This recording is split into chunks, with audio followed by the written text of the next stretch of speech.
Selamat datang di Edukes, ruang inspirasi dan informasi seputar dunia pendidikan. Bersama Dinas Pendidikan, kita akan membahas berbagai program, kebijakan, prestasi, hingga cerita inspiratif dari insan pendidikan. Edukes hadir untuk menemani, mengedukasi, dan membuka wawasan demi pendidikan yang lebih maju. Kita akan membahas seputar SPMB 2026 bersama dengan Ibu Erma Bahagia Pakpahan selaku Sekretaris SPMB 2026-2027. Halo Ibu. Halo juga Yanka.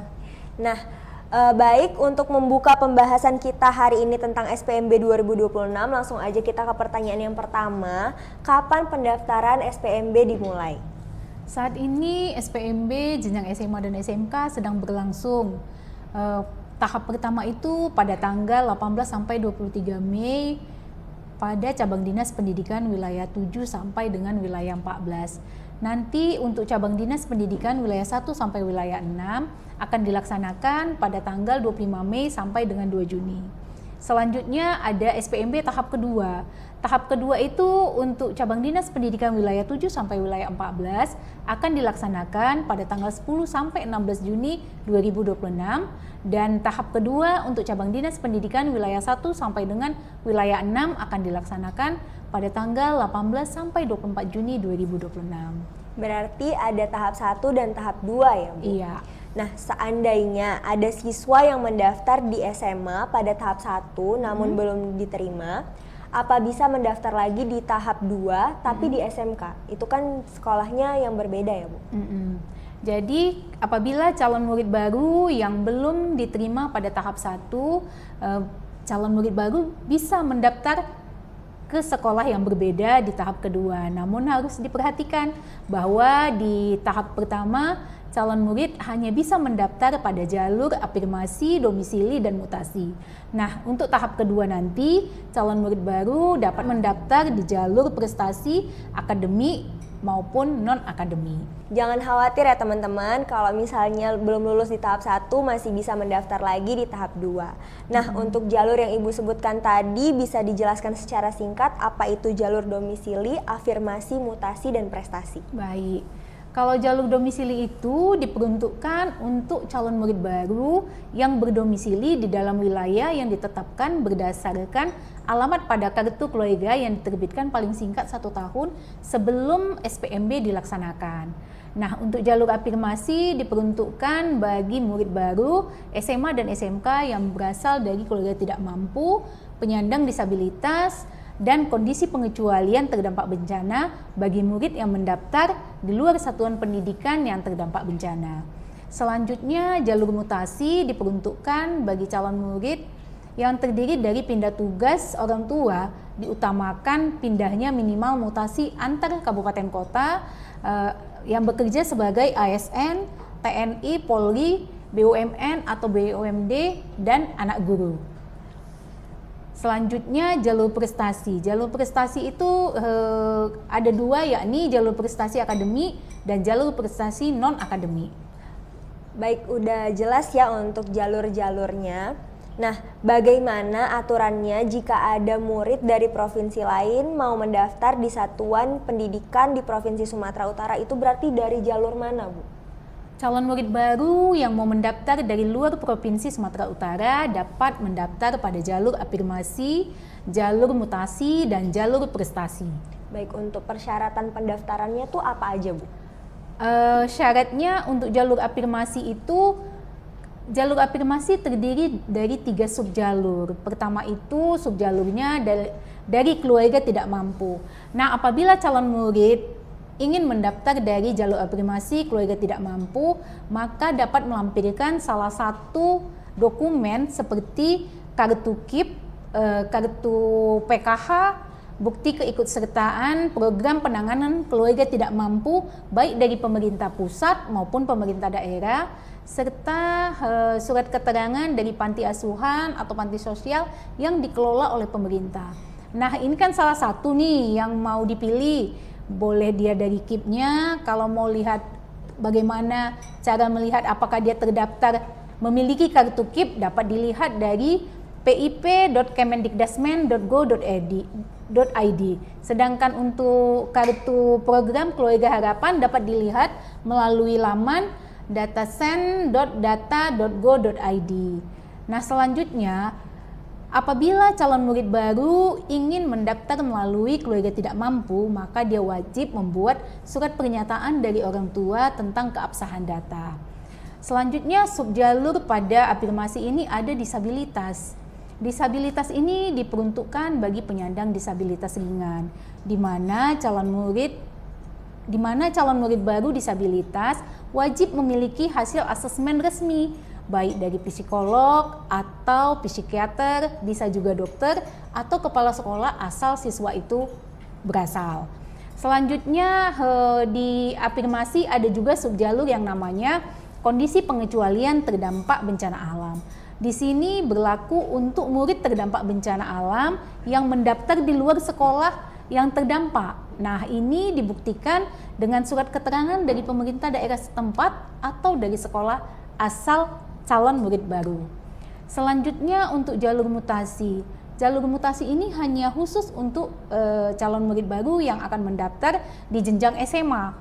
Ini perpindahan tugas orang tua atau wali, mutasi antar kabupaten kota yang bekerja sebagai ASN, TNI Polri atau BUMD, BUMN dengan membuktikan dokumen, surat penugasan dari instansi atau lembaga atau perusahaan, dan kartu keluarga terbaru atau resi pengurusan kakaknya, serta surat keterangan berlaku maksimal 1 tahun sebelum pendaftaran. Nah, calon murid ini harus berasal dari lokasi awal perpindahan. Sedangkan jalur mutasi sub jalur anak guru bertugas pada satuan pendidikan yang sama, di mana jalur anak guru ini diutamakan bagi calon murid yang orang tuanya bertugas pada sekolah yang sama yang dituju sama calon murid baru ini. Ini dibuktikan dengan surat keterangan yang dikeluarkan oleh kepala sekolah tempat orang tua bekerja.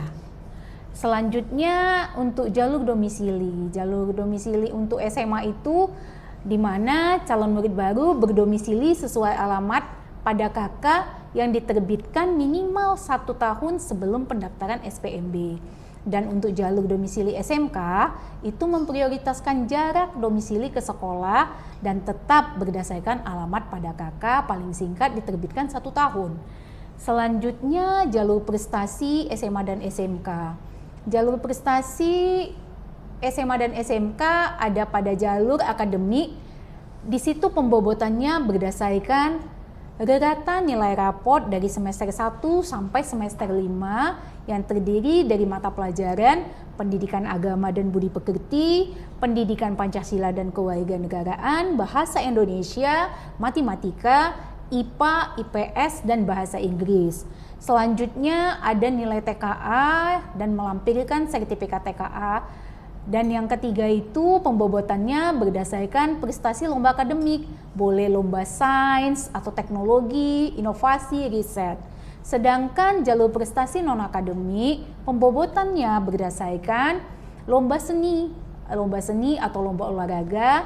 Dan selanjutnya apabila calon murid baru memiliki pengalaman sebagai ketua dalam organisasi intrasekolah, misalkan ketua OSIS, ketua MPK, ketua kepanduan, ketua eksekutif siswa yang jelas-jelas dibentuk dan diakui oleh satuan pendidikan.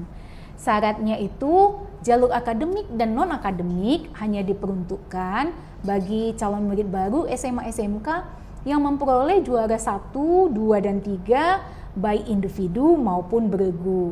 Nah, prestasi ini diperoleh itu maksimalnya 3 tahun dan minimalnya 6 bulan sebelum pendaftaran SPMB tahun 2026-2027 dilaksanakan. Baik, mungkin untuk persyaratannya udah cukup jelas ya teman-teman. Nah, untuk sertifikat tadi Bu, sertifikat apa aja yang diakuin untuk mendaftar? Nah, untuk sertifikat ini, sertifikat yang diakui apabila sudah dikurasi oleh kementerian. Untuk melihat apakah sertifikat itu sudah dikurasi, dapat kita lihat di laman kurasi prestasi.kemendikdasmen.go.id. Boleh dicatat ya websitenya teman-teman. Nah, untuk calon murid baru nih biasanya sering bertanya tentang kartu keluarga. Apakah kakak baru yang kurang dari 1 tahun bisa digunakan untuk mendaftar, Bu? Bisa, namun ada poin misalkan kalau dalam hal terdapat perubahan pada kakak, maka harus disertakan kakak yang lama. Misalkan perubahan data, ada penambahan atau pengurangan pada anggota keluarga, atau kakak yang rusak dan surat. Kalau dia kakak rusak atau kakak hilang, maka diperlukan surat keterangan dari kepolisian. Nah, kalau dalam hal perubahan kakak karena pindah, harus disertakan dengan kepindahan domisili seluruh keluarga yang ada pada kakak tersebut.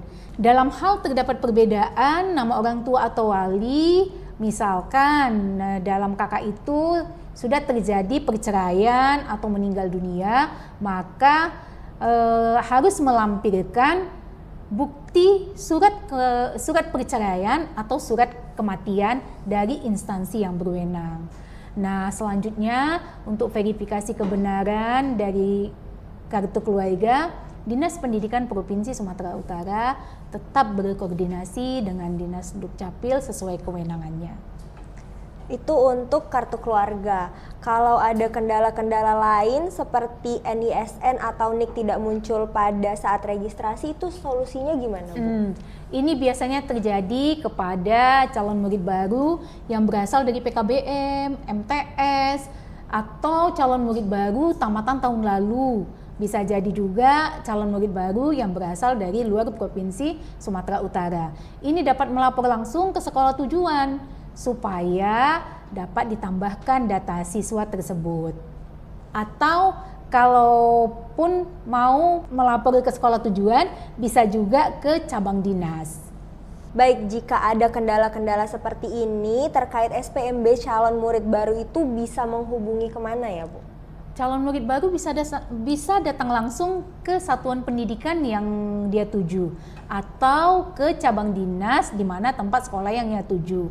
Atau bisa langsung datang ke pos pengaduan Dinas Pendidikan Provinsi Sumatera Utara di Gedung B lantai 1. Atau calon murid baru bisa juga kalau misalkan mau via WhatsApp aja bisa menghubungi PIC kita, baik dari PIC sekolah maupun PIC cabang dinas atau PIC Dinas Pendidikan Provinsi Sumatera Utara sudah tertera pada portal SPMB Sumut Berkah. Nah, di sana kita membuka pelayanan pengaduan di jam kerja dari Senin sampai Jumat mulai pukul 8 sampai pukul 5 sore. Nah, buat teman-teman yang ada kendala atau pengaduan boleh langsung aja ke pelayanan pengaduannya ya. Nah, untuk pengumuman penetapan murid baru, Bu, itu kapan dan di mana? Untuk tahap 1 itu pengumumannya nanti pada tanggal 4 Juni 2026. Dan untuk tahap kedua akan diumumkan pada tanggal 26 Juni 2026. Dapat dilihat melalui websitenya kita spmbsumutberkah.disdik.sumutprop.go.id. Nah, dicatat ya teman-teman buat tanggalnya. Setelah pengumuman, kapan calon murid baru yang lulus bisa melakukan pendaftaran ulang nih, Bu? Nah, untuk daftar ulang itu pada tahap pertama akan dilaksanakan pada tanggal 5 sampai 8 Juni 2026 dan di tahap kedua itu pada tanggal 27, 29 dan 30 Juni 2026. Nah, untuk pendaftaran ulang nih, misalnya ada murid yang udah lulus tapi nggak melakukan pendaftaran ulang ke sekolah pilihannya, itu gimana, Bu? Apabila terjadi calon murid baru tidak melakukan daftar ulang sesuai jadwal, itu dianggap mengundurkan diri dan dapat digantikan oleh calon murid yang tidak lulus berdasarkan peringkat yang telah ditetapkan. Nah, untuk informasi penting ini mungkin yang terakhir ya, Bu. Tata cara pendaftaran ulangnya itu gimana, Bu? Yang pertama itu daftar ulang calon murid tentu tidak dipungut biaya sesuai dengan surat edaran Kepala Dinas Pendidikan Provinsi Sumatera Utara bahwa dilarang adanya pungutan liar untuk pelaksanaan SPMB tahun ajaran 2026-2027. Selanjutnya, daftar ulang itu dilaksanakan setelah tahapan SPMB berakhir. Nah, murid yang telah dinyatakan lulus melakukan pendaftaran ulang di sekolah yang dituju serta dilakukan pemeriksaan fisik. Apakah calon murid baru itu memiliki tato atau tindi dengan membawa seluruh dokumen asli dan dokumen fotokopi sesuai dengan jalur yang dipilih pada saat mendaftar. Selanjutnya, murid yang diragukan keabsahan dokumennya harus diverifikasi faktual. Jika terbukti tidak benar, dapat dibatalkan sebagai calon murid dan dapat digantikan oleh calon murid yang lulus passing grade sesuai urutan nilai tertinggi, berikutnya berdasarkan jumlah daya tampung yang telah ditetapkan. Selanjutnya, verifikasi dokumen dilakukan di sekolah. Jika ditemukan pemalsuan dokumen, maka akan diproses sesuai dengan aturan hukum yang berlaku dan dicabut haknya sebagai murid baru. Nah, sepertinya untuk tata cara pendaftaran ulangnya udah jelas nih. Ibu mungkin ada yang mau disampaikan untuk calon murid baru? Kami menghimbau kepada masyarakat untuk tetap tenang mengikuti seluruh tahapan SPMB sesuai ketentuan dan mengakses informasi melalui kanal resmi SPMB Provinsi Sumatera Utara. Mari bersama-sama kita sukseskan pelaksanaan SPMB 2026-2027 ini dengan objektif, transparan, akuntabel, berkeadilan tanpa diskriminasi. Nah, teman-teman, itu dia tadi informasi seputar SPMB 2026 dari Ibu Erma. Boleh dicatat ya poin-poin penting dari informasi yang udah disampaikan. Kalau ada pertanyaan boleh langsung aja ke kanal resmi SPMB 2026. Terima kasih sudah mendengarkan Edukes. Semoga informasi seputar SPMB 2026 hari ini bisa membantu calon murid baru dalam mempersiapkan proses pendaftaran dengan lebih tenang dan tepat. Sampai jumpa di episode Edukes berikutnya. Terima kasih. Salam kolaborasi. Sumut berkah.